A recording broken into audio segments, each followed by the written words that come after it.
message, we are going to present our own hand-picked key people from the Bible, and I'm going to talk about them. Yes. From the first humans and to the apostles, to Jesus Christ himself. But with that being said, we can never forget the most important character in the Bible, God. So Adam and Eve are two people, but Adam and Eve are really inseparable.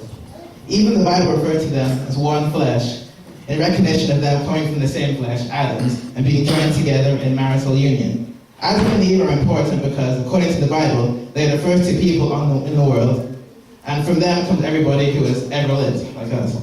The human drama begins when God forms Adam from the ground and breathes life into him. God then performs the first surgery, creating Eve from Adam's side. Adam and Eve lived together in paradise, or what the Bible calls them, the Garden of Eden. But Adam and Eve disobeys God by eating the fruit from the tree of knowledge. This act of defiance, called the fall by many theologians, is a real bummer, because it comes from sin, painful childbirth, and ultimately death are a cause of that.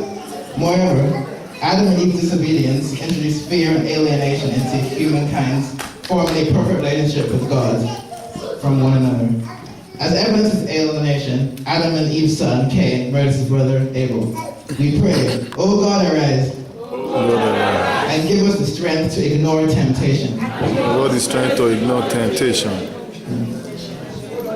Oh God, arise, God is trying to ignore temptation. Hallelujah. Noah is most famous for building an ark, a giant 3-decade wooden box in which he and his family and a whole bunch of animals ride out in a massive flood that God sends to destroy mankind for his disobedience. God chooses Noah and his family to survive the flood because Noah is the most righteous in his generation. Noah is important according to the Bible. If Noah hadn't been righteous, most of us wouldn't be here right now. Prayers. Oh Lord,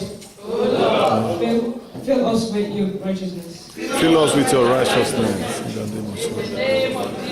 Oh Lord, fill us with your righteousness in the name of Jesus. Oh Lord, fill us with your righteousness.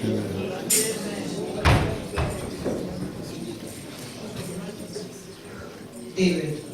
David is Israel's second and greatest king.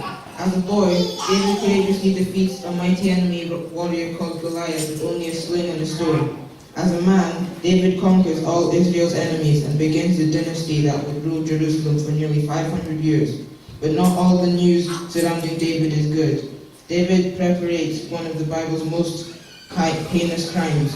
He commits adultery with a woman named Bathsheba, who's the wife of one of David's most loyal soldiers, Uriah.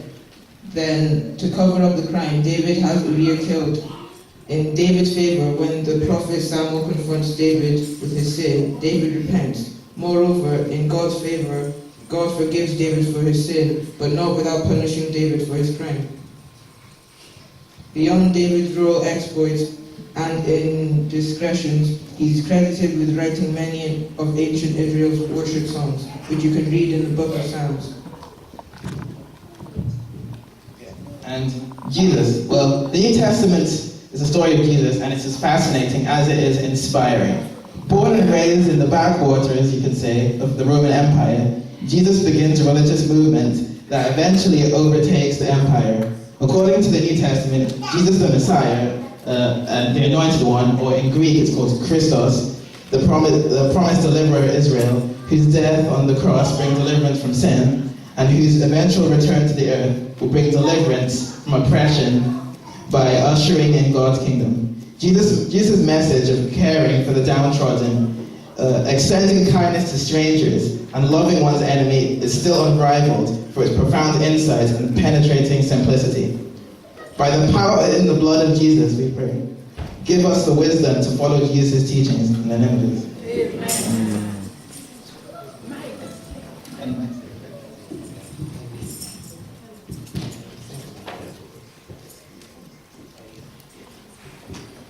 Amen. I'm a gift to this world. I'm too guided to be be confused. Get to be confused. So this one, I'm too gathered to be confused. In the name of Jesus. In the name of Jesus. Amen.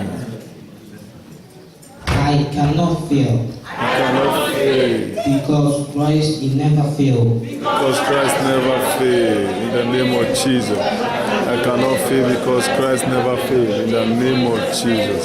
Praise the Lord. Hallelujah. We have just one more to do. Moses. The Hebrew Bible describes Moses as the greatest prophet who ever lived, and for a good reason. Moses is born during hard times for ancient Israel. They're enslaved in Egypt, and their growing population so alarms the Egyptians that the Egyptian king orders all newborn Israelite males drowned in the Nile River. Moses' mother saves her son's life by placing them in the Nile in a reed basket, where he's soon discovered by Pharaoh's daughter, who ironically raises Moses in a royal palace. After he's grown, Moses must flee Israel for killing an Egyptian who was beating an Israelite slave.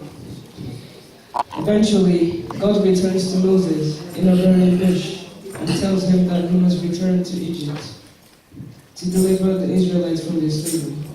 With God's help, Moses succeeds in his mission, bringing the Israelites to Mount Sinai, where God first appears to Moses. At Mount Sinai, God gives Moses the law, including the 10 Commandments.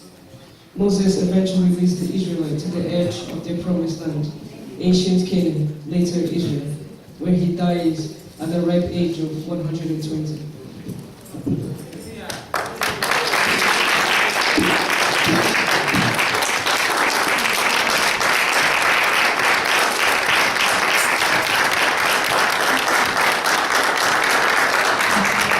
Because